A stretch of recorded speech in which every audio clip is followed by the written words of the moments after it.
Hi there, welcome to Single and Married with Ezzy. I am excited to have you today. Thank you for joining me. My name is Ezzy Odimoka. I'm a mom, a pastor's wife, and I enjoy talking about relationships. I have authored 2 books, Relationship Smart, Love, Courtship, and Marriage. Is a great book for anyone in marriage or looking to get into marriage. The second book is Brighter Days, 100 Thoughts of Hope, Love, and Blessings. This one is a devotional style book. It is great to help you get into the study of God's Word. And it has beautiful stories along with Bible verses to help you enjoy studying the Bible. I recommend both books for you, and they are available on Amazon. Last time we talked about qualities that attract marital favor. Today, I'm going to continue on part 2 of qualities that attract marital favor. The last time we looked at things like obeying God, obeying your parents or the people in your life as parents. We also talked about being serviceable, and we talked about prayers. So if you missed the last episode, just go down to my YouTube channel and watch it. Today, we're going to continue on a few more points qualities that attract marital favor. And then the one point I want to share with you today is integrity. Integrity is such an amazing quality that sets you apart and that puts God's favor on you. That integrity is when you are honest about who you are and how you show up to others.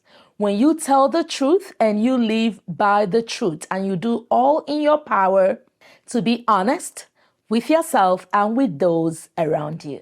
You live a life of integrity. You live and walk in integrity.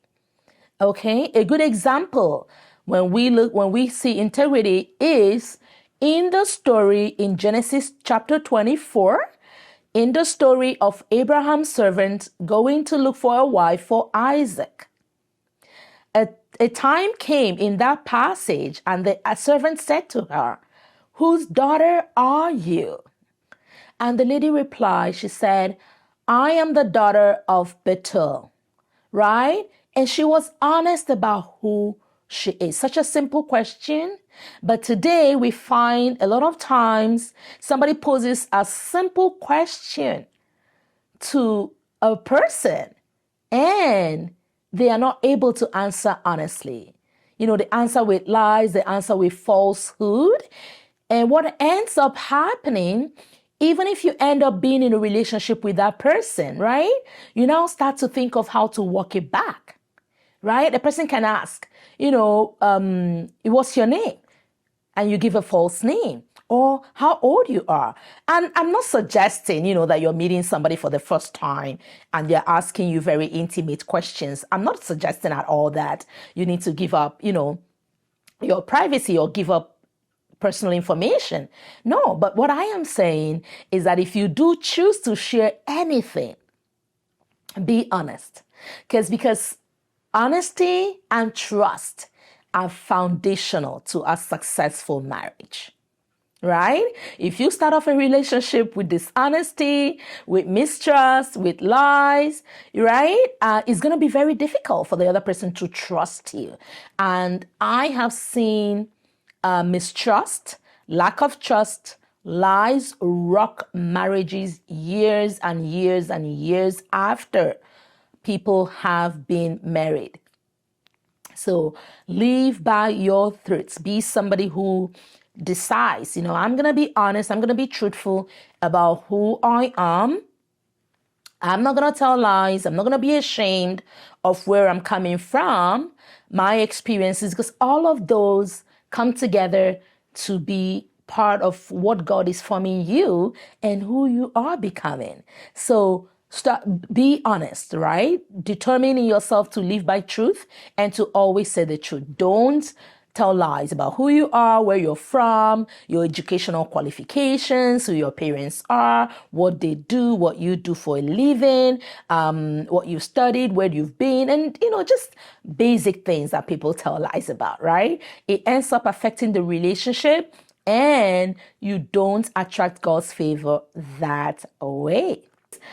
The next point is kindness.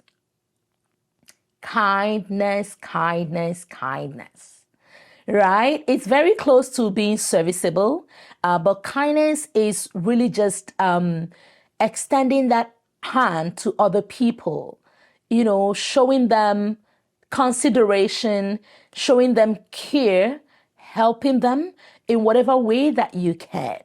Right? A good example again, I'm going to take you back to Genesis 24.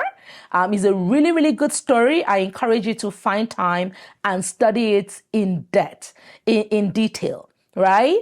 That is the story of Rebecca meeting Abraham's servant. And this man walks up to her when she's at the well, fetching water for her family, being serviceable. And he walks up to her and says to her, can you give me some water, please? Think about that for a moment. Somebody walks up to you, you're getting water, and they ask you for a cup of water. Are you going to be kind enough to offer them that cup of water? Or are you going to be like, who are you? Why are you approaching me? Why are you talking to me? Who sent you? How dare you, right? Are you kind? Are you kind to those around you? We're talking about attracting marital favor, right? When you're going into marriage or when you are in marriage, you are not alone. You're not isolated. You're not in an island. You're around people. You have a spouse. You have spouse's family. You have your own family. You have relatives, in-laws, friends, right? People can feel your kindness even from a distance. The way you treat people, the way you talk to them, the way you think about them, the way you approach them, the things you do for them or don't do are all different ways that you can show kindness. Offer help, offer a kind word, offer a kind thought, offer a kind action, right? Your charity begins at home. Be kind to those in your space right now. Be kind in the way you speak. Be kind in the way you talk about other people. Be kind in the things that you do for people. So that's another quality I want you to put in your quality basket and get that kindness going, because then it opens doors for God's favor all over your life. The third point I want to share with you today on attracting marital favor is humility. Humility, right? Humility, 1 Peter chapter 5, verse 5 actually tells us that God resists the proud and he gives grace to the humble. Think about that. God gives grace. God is going to extend help, grace to the humble person and resist the proud person. So do you want God to resist you? I don't think so. I don't want God to resist me. I want God to extend grace to me. And so that means I will work on being humble, not seeing yourself better than others, carrying yourself with humility. Yes, carrying yourself in such a way that you don't look down to other people. You're not arrogant toward other people, right?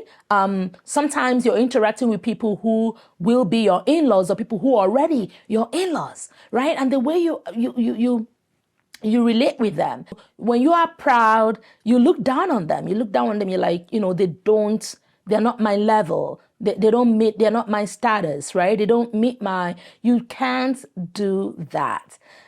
God will resist the proud person, right? You want to approach people, even if you feel you're better, maybe you're more educated, maybe you're more exposed, more beautiful, whatever it is, let God's humility show forth from within you. It makes you attractive. How can you show humility? Be someone who is willing to learn. Ask questions. When you meet people, don't approach them with pride. Get to know them.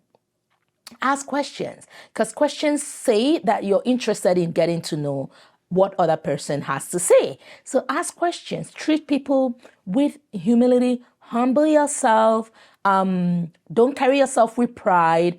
When you do these things, you open up a door for God to bless you with favor. Even if you're not married, or even if you're married right now, in your marriage, start to put these qualities into practice. Start to show kindness, start to show humility, and start to be honest and truthful with yourself and with your spouse and with the person you're in a relationship with the family, friends around you. Starting today, it is going to position you for God's favor to come upon your life and come upon your marital journey and come upon everything that you are doing. And so I'm going to wrap it up right now, and I'll see you next week with another interesting topic. Now, don't forget, I hold monthly marriage mentorship classes, free classes, where you can join online, and we take topics that are relevant, that can help you in your journey to develop personally or in your marriage journey. We talk about those. So be part of my community and grow in your marriage and be blessed in your marriage. And so till next time, it's goodbye and God bless from Single and Married with Ezzy. Bye-bye.